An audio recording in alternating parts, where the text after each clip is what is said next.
I take refuge in the Buddha. I take refuge in the Dharma. I take refuge in the Sangha. Good evening, everyone, here and in the Zoom dome.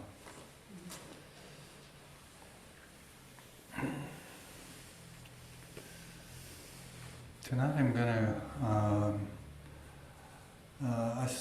I started out, I was going to talk about the witness or the observer.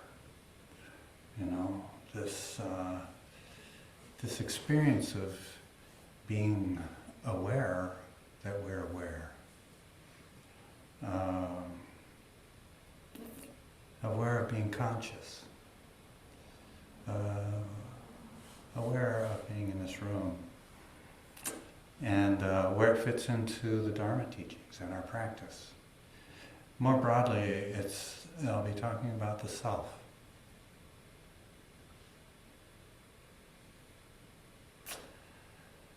I've recently read, some authors said that awareness is something it's called, has this attribute, it's self-reflexive, they call it, self-reflexive. You know, and this writing indicated that when cognition happens, there's an associated sense of being aware that it's happening, right?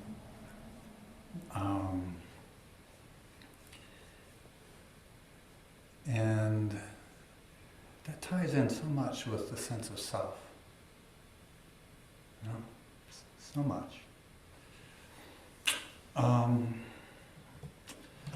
So I experienced that kind of, self-awareness a lot in different ways in my life. As I go through different parts of my life. For example, I might be having a conversation. I might be having a conversation with my wife or our son, and I'm aware that my wife is speaking. You know, I'm aware that I'm listening, aware that I'm thinking about how I feel about it or what I'm going to say. And in that sense, the witness or the observer or the self is really active, really present. Right? And then there's other times when it's not so much, like when I'm busy with practical things, doing something with my hands, focusing, right? So I've been rebuilding the deck at my house, right? And it's like total hands-on with tools and materials, and like I take my tape measure and I make a measurement, and I take out my pencil and I carefully mark it so I get the mark in the right spot, and I put those things away, and then I move the board next to the saw blade so the mark is right in line with that, and I clamp the board, and I grab the trigger of the saw and pull it down and cut the board. And it's just this activity, it's like not really the witness, the self-reflection, the self-consciousness is very minimal in those kind of activities. And maybe you all have had that kind of experience too, when you're, maybe when you're cooking, or maybe when you're weeding, or you're, doing housekeeping work, or, cleaning up the altars, or, chanting. Maybe you have this experience of just doing what's right in front of you without having to, mix it up with these feelings of self, or observation, or witnessing. Just doing. Just doing.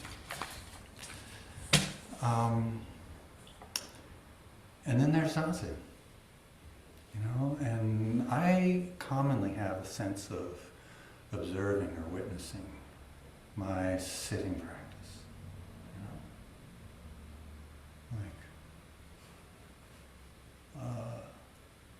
I'm aware that I'm seated in Zazen, that I'm breathing, I might be, be aware of a sound outside, and then I'm aware that I'm aware of the sound, or the people in the room, and I'm aware that I'm aware of the people in the room. They're witnessing my life. This is different from doing my life, being my life. Maizumi Roshi is our Dharma great-grandfather. Taizan Maizumi Roshi, he's the founder of the Zen Center of LA, a Japanese priest who was sent to Los Angeles by the Soto Buddhist Association of Japan to serve the needs of the Japanese community in Los Angeles in the early 1960s, I think. He founded the Zen Center of LA, and he was the teacher of our Dharma grandmother, Chosen Roshi from Great Vow Monastery. And he's got a photo out in the founder's room on the mantle. He's one of our founders. Maizumi Roshi talks about the observer in a book of his called Appreciate Your Life. And he says, when we sit, we may have the experience of observing. Observing includes the observer and the object being observed. But this is dualistic. As long as we're dualistic, we can't really experience being, seeing, hearing, smelling, touching.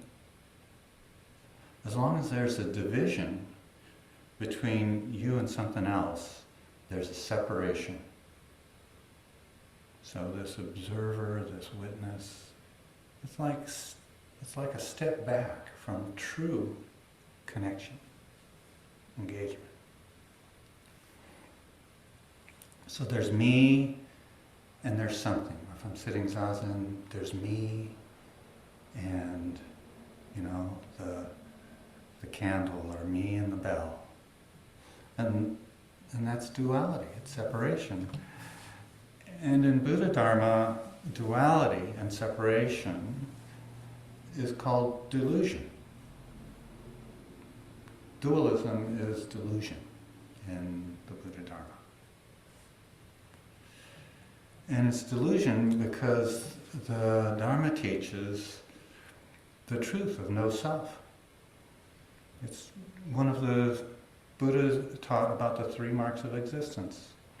Suffering there's the truth of suffering, there's the truth of impermanence, and there's the truth of no self.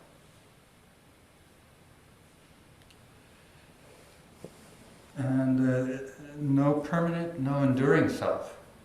And knowing no enduring self because of the truth of impermanence, right? But no separate self is also related to another Dharma teaching, the truth of interdependence. It's also called dependent origination. And that is that everything comes into existence based on causes and conditions, right? Mm-hmm. Right? We gained our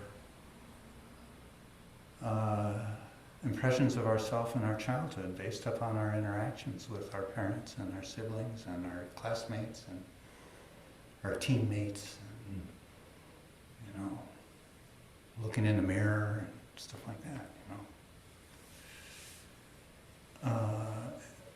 our experience of the self comes into existence based on what happened to us, the conditions and the causes, right? And Buddha had another teaching called the 5 aggregates, the teaching of the 5 aggregates. And it details the processes leading to the formation of the self. And the 5 aggregates are bundles of conditions and experiences. And those 5 are form, sensation. Form is like body. Sensation is like feeling. Sentient, being sentient, able to feel. Perception, that is perceiving what is sensed. Oh, there's something hard here. It's perception. Formation is bundling perceptions into like a story. This is hard and heavy. And then consciousness is the 5th one. Consciousness or self-consciousness. So these experiences of having a body, being sentient, being able to feel, being able to perceive individual things and people in this field of color and light that we interpret as being, this room and this audience.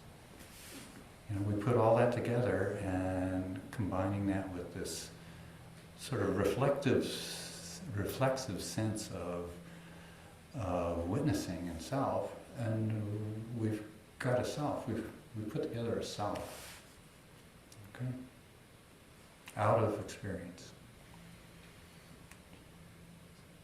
So, yes, Buddha does not adhere, his teachings don't adhere to like the eternal self that was established an infinity ago and will live for an infinite time in an infinite number of rebirths. Okay, that's he was quite silent about that. Belief that was a holdover from the earlier religious philosophical systems in India. So a baby is a sentient being, right? It's a body that feels, it hears, it smells, it touches, all right? And across developmental stages, it gains the ability to perceive objects in the field of color and light, formulates memories and desires and so forth, and aggregates all of those things. And over the course of many months, I'm not an expert on child development, but at some point, I think in the 2nd year, maybe late in the 1st year, there's an identity. There's the baby, the infant is like me. Me, mommy, me, daddy, me, daddy, mommy, me. It's differentiation. And now that child, that infant, has a self, a separate self. And that continues throughout life. Me, you. Me, this. Me.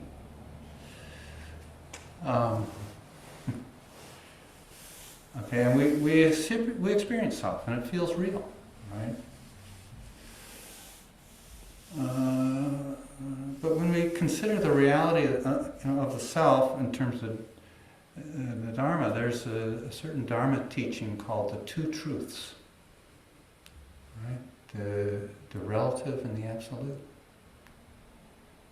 And yes, in a relative sense, there is me. I'm here. I'm bounded by my skin. I'm separate from all of you. I'm me and myself. That's a relative truth. But there's also the absolute truth in which, I'm not separate. We're not separate. We're dependent. We arose. We came into being dependent upon the water, the air, the food, the people that took care of us, those that loved us, our experience of sunlight and birds and life, We're totally dependent on the whole world. We're totally connected with the whole world. But there's both, There's the me self And then there's, there's the Buddha nature, there's the true self, there's original nature.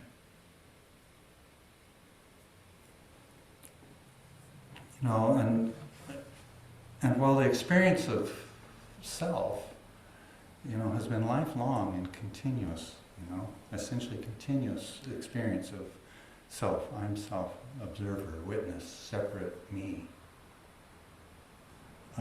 But the experience of no self, it's largely unknown to most of us,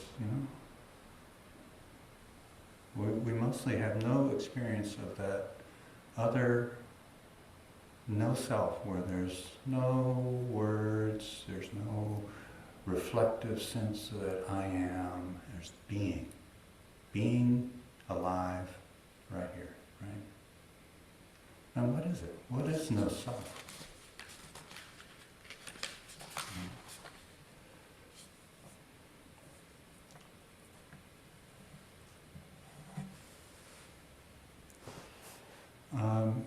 In 7th century China, the 5th patriarch of Chan Buddhism, the Chinese version of Zen Buddhism, was named Damen Hongren.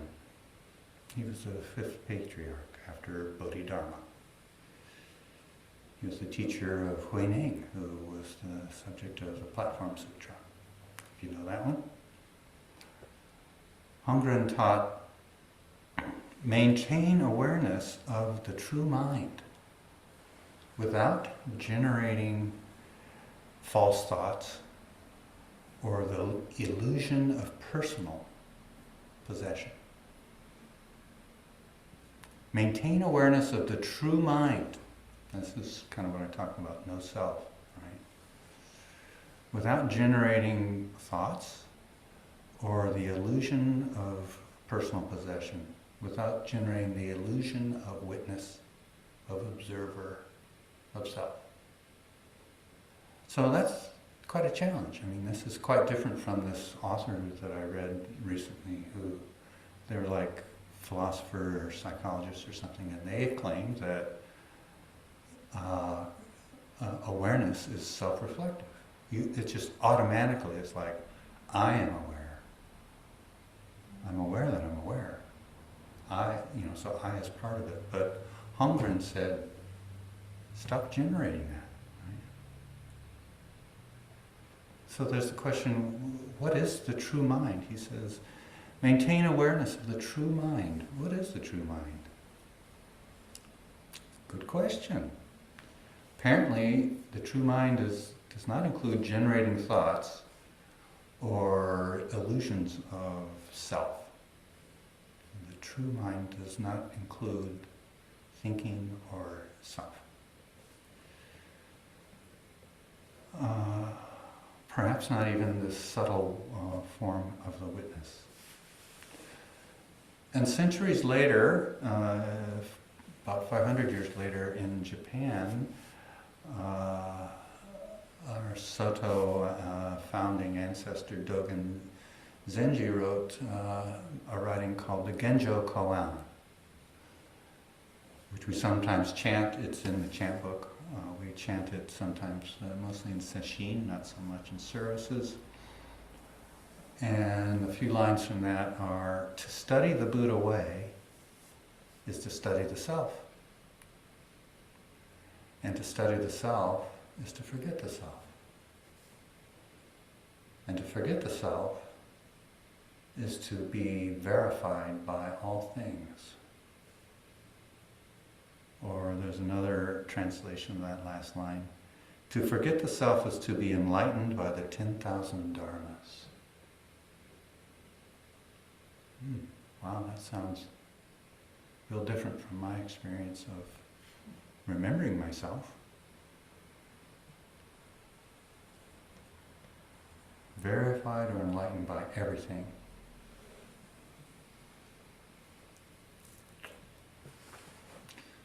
So how's the illusion of personal possession? How's the sense of self? How's the witness or the observer discontinued? That seems like a real challenge. How is the self forgotten? You can't just say, hey, I forget about you. I'm not going to remember you. That doesn't work. But Dogen, for me, gives some direction with that line. To study the self is to forget the self.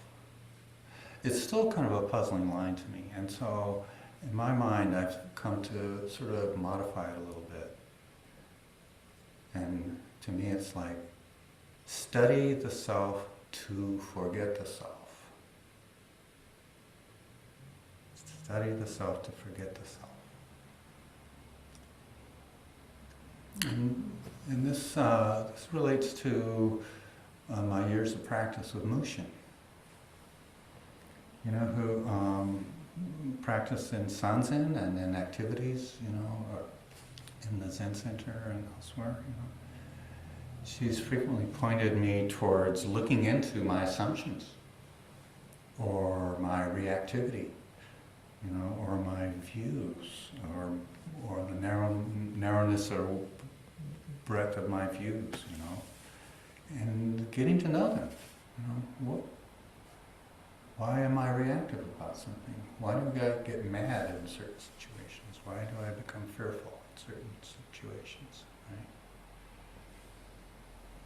And getting to know them so that I won't continually be dragged around by my habitual thinking and feeling and reactivity. So that I can make the choice of responding to circumstances rather than just reacting like I always have. So this emphasis on studying the self is also present in a couple of the books that we've been referencing as we study for the precepts. There's one of them that's called Waking Up to What You Do, which is like noticing what you do, and whether it's by choice or by habit, or whether it's beneficial or not beneficial, and whether it's chosen or just automatic. You know, and another one, you know, Opening to Oneness. Both of those books are challenge one to, watch yourself. What do you do? How do you react? Why are you doing what you're doing? Is it because it's what you did when you were 3 years old and you're still doing the same thing? Or is it because you've taken a vow and you're determined to fulfill your vow for the good of all beings?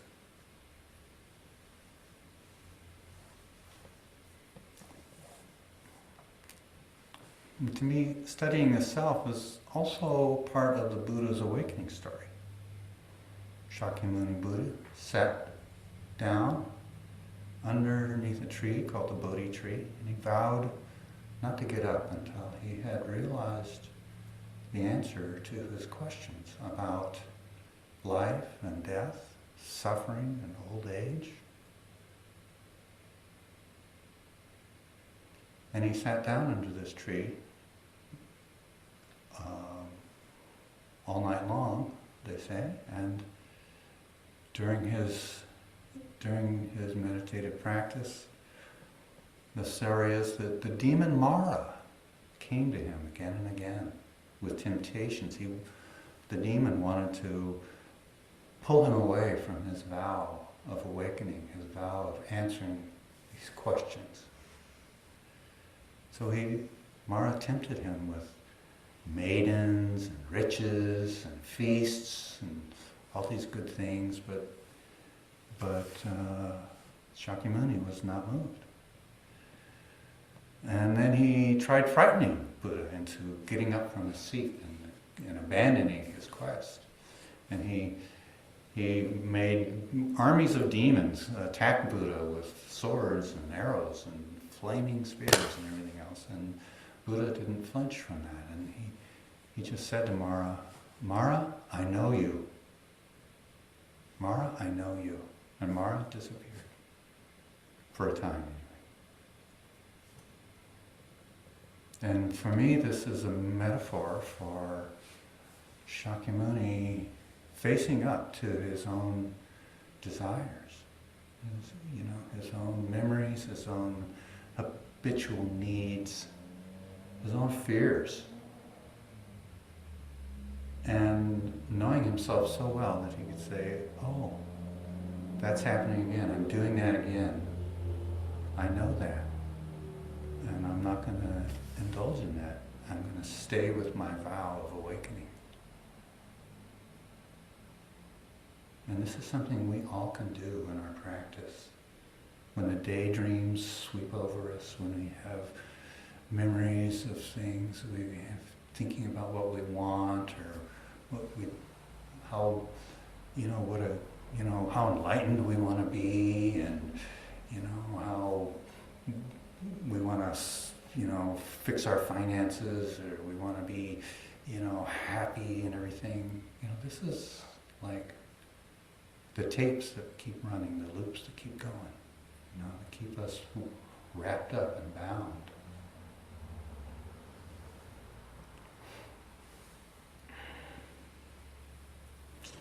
But forgetting the self and setting aside the witness, the observer, it takes practice, it takes time, it takes skill, and it takes, good advice. Here's Maizumi Roshi again. Right? As long as there's a division between you and something else, there's a separation. You can make a conscious effort of 70 or 80 or up to 90% to eliminate this gap, to close that gap of separation. But as long as you're consciously trying and holding an object in mind rather than being, you can't quite do it. You can't quite eliminate that self, close that gap, that separation. The very last 10% is the most important part. The way to realize yourself 100% is to penetrate into samadhi, the state of non-thinking. This is deep zazen, deep concentration, focused, steady, undistracted, consistent. Samadhi is one of the paramitas. There's 6 paramitas, or maybe 10. And samadhi is the dhyana paramita. Dhyana is Sanskrit for concentration, meditation. And Chan, like Chan Buddhism, is a sort of transliteration of dhyana from Sanskrit into Chan in Chinese. And Zen is a transcription from Chan Chinese to Zen. So Zen also means dhyana, or concentrated meditation. Robert Aitken Roshi, whose picture is also in the founder's room on the wall, on the mantle, because he was a teacher of Mushin in the Diamond Sangha in Hawaii in the 70s, I think it was. And he calls the dhyana paramita settled, focused meditation. Focused, settled, concentrated. So what happens in samadhi when the self is forgotten and the witness is forgotten? So Aitken Roshi quotes Hakuin Zenji. He was an 18th century Japanese Rinzai Zen master. And he said, offerings, precepts, paramitas, atonement, practice, the many other virtues, all arise from Zazen. And Aitken Roshi goes on to say, they arise within Zazen because Zazen is the practice of dropping away body and mind, of completely forgetting the self and its preoccupations. The forgotten self is the unselfish self, at one with the self of all beings. across the world and back through time, as all of our rituals remind us. The forgotten self is the unselfish self at one with the self of all beings across the world and back through time. Because at the core of all of us is the forgotten self. It's the same. We're the same. You know, in relative world we're all different. In the absolute world we're all the same. We're all connected. So I encourage you to practice Dhyana Paramita of the settled, focused meditation, letting go of thoughts and illusions and self-possession, letting go of the witness, the observer, the self. With practice over time comes clarity, okay, and ability. And in my experience, settling into deep concentration, samadhi, zazen, practicing and experiencing non-thinking, it's more possible in sesshin than it is in my daily practice. And I see at least one person nodding ahead here, right? Sesshin is a time-tested form for deepening and clarifying practice.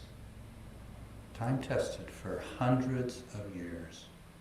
Put you in the container of sesshin and just put it on a low simmer and cook. And we're going to be holding 4 sesshin this fall. The Silver Dragon sesshin will be the first weekend of October. It's for people 60 years and older. It'll be from Friday, October 3rd at 5 through Saturday, October the 4th at 8 o'clock in the evening. Second one is called Entering the Stream Sesshin. It'll be the following weekend. It's for everybody, and especially for people who are fairly new to practice. And that's going to be from Friday the 10th of October at 5 p.m. until Sunday the 12th at 10 a.m. And then in November, we're going to have the Generosity Sesshin, which will be led by Joman Martin, one of the teachers from Great Vow Monastery in Klatskanai. And that's going to be from Wednesday evening, November the 5th, until Sunday morning, November the 9th. And finally, we'll have Rohatsu Sesshin, the sesshin commemorating the Buddha's enlightenment, which happens every early December around the world.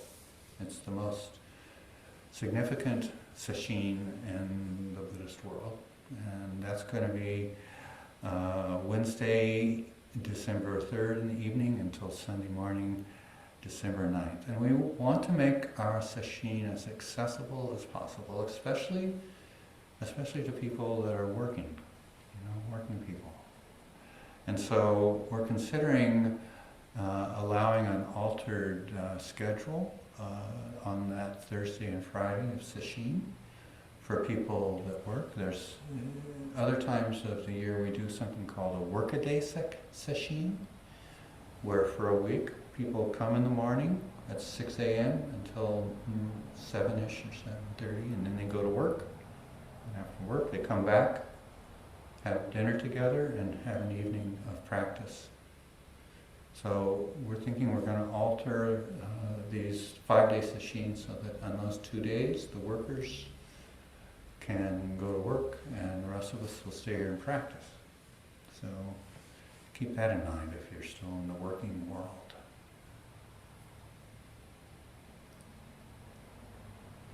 So I encourage you all to deepen and clarify your practice by attending one or more sesshin this fall, and also by incorporating regular sesshin attendance into your practice going forward. It pays, it really opens and deepens and clarifies your practice to sit in sesshin for a few days or several days. So, thank you for listening. May your lives go well. Four great Bodhisattva vows.